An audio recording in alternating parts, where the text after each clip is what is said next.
I'm very happy today because I'm going to explore along with you a very interesting topic, cultural materialism. And I'm going to find out along with you how cultural materialism differs from new historicism. Cultural materialism, very much like new historicism, gathered momentum in the early 1980s.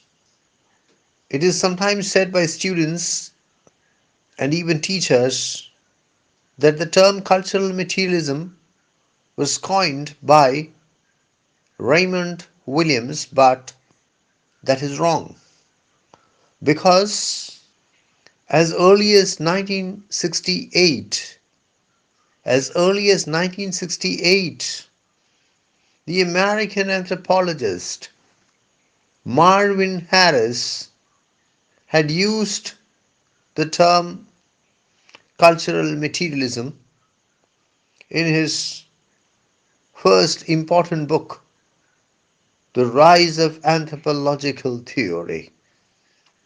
What is cultural materialism? I shall try to give a rather simplistic explanation. We shall begin with the term culture. What is culture? Culture is the totality of the ideas, the beliefs, the customs, the religious paradigms, the social behavior, the economic interactions of a people or a society.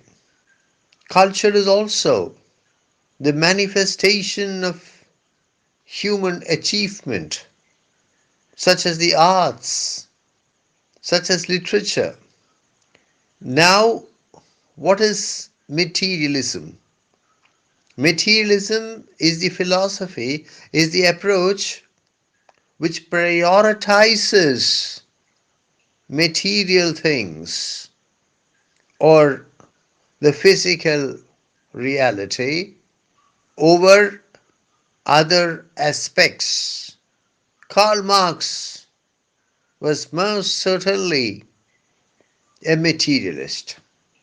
Marx did not deny the existence of other planes, such as the psychological plane or the intellectual plane, but he believed that the physical plane is of paramount importance and that the physical conditions, the physical reality shapes the other planes, such as the psychological and the intellectual. Thus, cultural materialism is an attempt to study systematically culture from a materialistic point of view. I know that this is a very unsatisfactory definition, but it will do for the time being.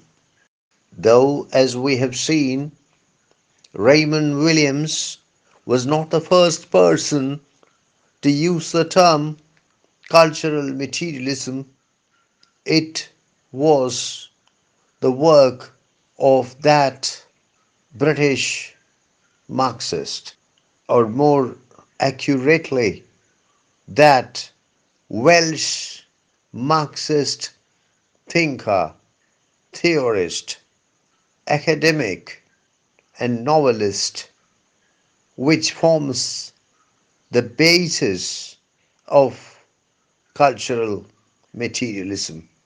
Through Raymond Williams, cultural materialism is rooted in Marxism, and its fundamental axiom is that culture, including literature, is conditioned by the material forces of the time and the means of production of the time and the production relations of the time.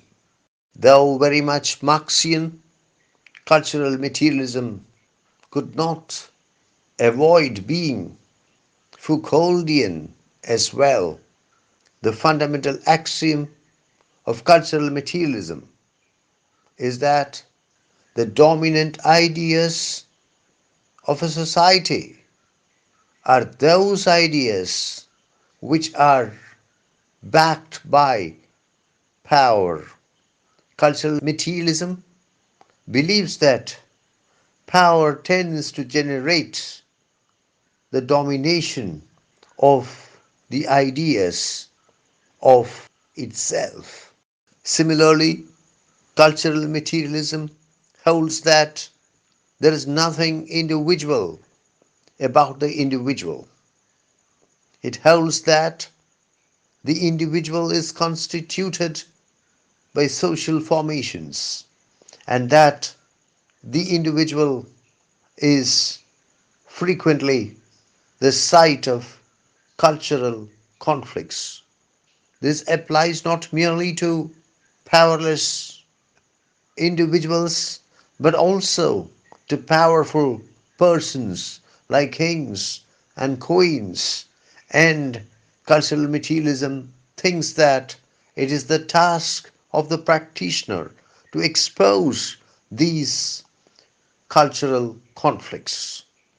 Cultural materialism attempted to build on the foundations of Marxism. It tried to refine the fundamental concepts of Marx and make them more effective. I shall give just one example. Karl Marx famously believed, in base and superstructure.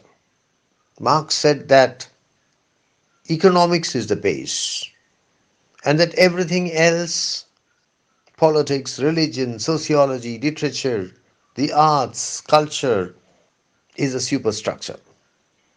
Marx thought that it is the base or the economics which determines the superstructure, which conditions the superstructure, which shapes the superstructure.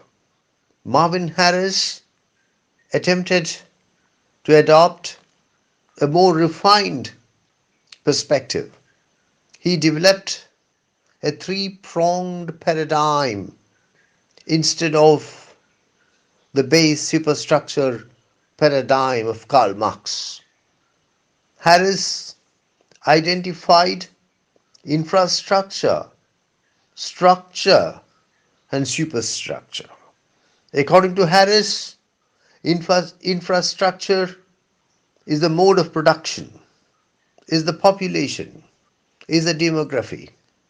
Structure is the economy, the family pattern, the political system. Superstructure consists of ideas, ideologies, religions, taboos, and totems.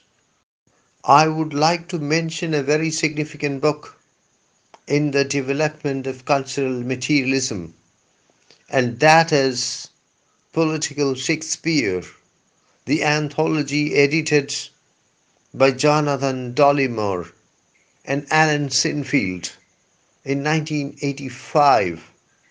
And when I read the book for the first time, I was surprised, even slightly shocked, to find that the very first essay in the anthology is an essay by Stephen Greenblatt. And Stephen Greenblatt, you must remember, is the most brilliant practitioner of new historicism. This seemingly trivial fact shows how far cultural materialism and new historicism are related to each other and how far they overlap and intersect each other. Cultural materialism is more British than American.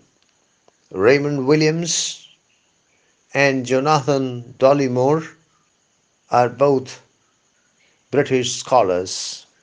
New historicism is more American than British. Stephen Greenblatt is from the United States. Cultural materialism is more interested in the marginalized sections of society. New historicism is more interested in the upper echelons of society. Cultural materialism is closer to Marx rather than to Foucault. New historicism is closer to Foucault rather than to Marx. Cultural materialism tries to work out the relevance of the text to the world of today by subjecting the text to radically differing interpretations. New historicism tries to work out the relevance of the text to the context which produced the text and tries to establish that the contextual framework which produced the text is radically different from the frameworks of today.